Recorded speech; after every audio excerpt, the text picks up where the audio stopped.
हरे कृष्णा। तो प्रार्थना करने से हम भगवान को अपनी ओर आकर्षित कर सकते हैं। जब हम निरंतर भगवान से प्रार्थना करते हैं तो भगवान हमारे लिए अपने गोलोक धाम का दरवाज़ा खोल देते हैं।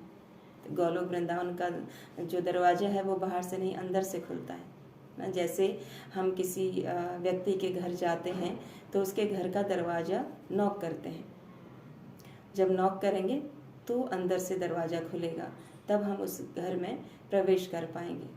यदि हम दरवाज़ा नॉक नहीं करते हैं तो हम खड़े रह जाएंगे, लेकिन दरवाज़ा नहीं खुलेगा। तो इसी प्रकार से जब तक हम प्रार्थना नहीं करेंगे भगवान से, तो भगवान के गोलोक धाम में हमारी एंट्री नहीं हो पाएगी, क्योंकि वहाँ का दरवाज़ा नहीं खुलेगा। तो जो हम हर रोज़ हरे कृष्ण महामंत्र की माला करते हैं, उसका जप करते हैं, तो ये क्या है? भगवान के लिए प्रार्थना है। तो हम भगवान से प्रार्थना कर रहे हैं कि हमें अपनी सेवा में लगाइए, है ना। जब अब सेवा करने के लिए हमें भगवान अपना धाम प्रदान करेंगे।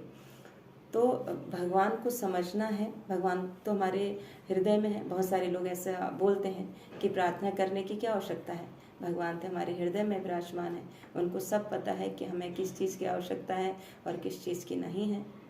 हाँ, ये सत्य है, भगवान हमारे हृदय में विराजमान हैं, उनको हमारी हर आवश्यकता की ज़रूरत का पता होता है, लेकिन फिर भी हमें प्रयास तो करना पड़ता है ना। जैसे एक बच्चा रोता है, रोते रोते अपनी माँ को पुकारता है और माँ दौड़ी दौड़ी अपने बच्चे के पास आती है और उसको स्तनपान कराती है। तो इसी प्रकार से हम हरे कृष्ण महामंत्र के जप द्वारा करुण रुदन करते हैं और भगवान को पुकारते हैं, भगवान से प्रार्थना करते हैं। जैसे जब हम मूवी देखते हैं तो मूवी में कुछ गुंडे जो हैं हीरोइन को उठाकर ले जाते हैं। तो यदि वहाँ पर सोचें कि हीरो को तो सब कुछ पता है, वो स्वयं आ जाएगा और बचा लेगा हीरोइन को, बट ऐसा नहीं होता है। हीरोइन चिल्लाती है, बचाओ बचाओ बचाओ। तो इसी प्रकार से हम भी भगवान से जब प्रार्थना करते हैं, हम भी यही चिल्ला रहे हैं कि हे प्रभु, हमें इस जड़ जगत से बचाओ, हमें इस जड़ जगत से बचाओ। तो ये प्रार्थना करनी बहुत आवश्यक है। तो श्रील प्रभुपाद कहते हैं कि प्रार्थनाओं में वो शक्ति है ना, प्रार्थनाओं में वो बल है। प्रार्थना से हमें जो हमारे विचार हैं उनको शक्ति प्रदान होती है ना। हमारे जो विचार हैं वो शुद्ध होते हैं।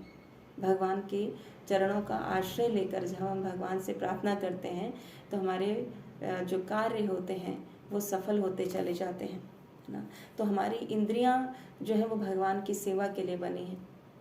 हमने अपनी इंद्रियों का दमन नहीं करना है, हमने अपनी इंद्रियों को भगवान की सेवा में लगाना है। जब हमारी इंद्रियां भगवान की सेवा में लग जाएंगी तो हमें किसी प्रकार का कोई कष्ट नहीं होगा या हमारे मन में कोई विचार नहीं आ पाएंगे, क्योंकि जो हमारी इंद्रियां हैं वो कुछ ना कुछ सोचती रहती हैं, है ना। वो फिजूल की बातें करेंगी या फिजूल की बातों को याद करेंगी, उनका चिंतन करेंगी, है ना।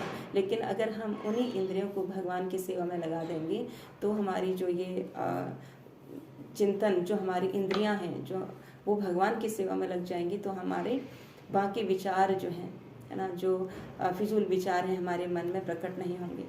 तो प्रार्थना करने से हमारे जो काम हैं वो बहुत आसान हो जाते हैं।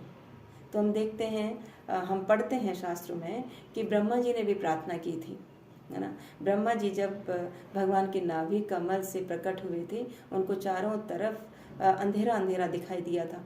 तो उन्होंने भी प्रार्थना की थी भगवान से, तपस्या की थी भगवान की, है ना। तो उस तपस्या के बल पर ही फिर उनको चारों तरफ जो प्रकाश था वो दिखाई दिया, उनकी तपस्या से, उनकी प्रार्थना से, है ना।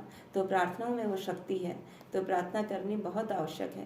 तो भगवान से हमें रोज प्रार्थना करनी चाहिए ना। इस भौतिक संसार में हम फंस गए हैं ना, अपने प्रारब्ध के कर्मों के कारण हम इस भौतिक संसार में फंसे हैं, इस जेल में फंसे हैं। यहाँ पर हम माया देवी की सेवा कर रहे हैं। तो यहाँ से हमें जल्द से जल्द निकलना है और भगवान के धाम में भगवान की सेवा करनी है। तो ऐसी प्रार्थना हम सबको रोज करनी चाहिए। हरे कृष्णा।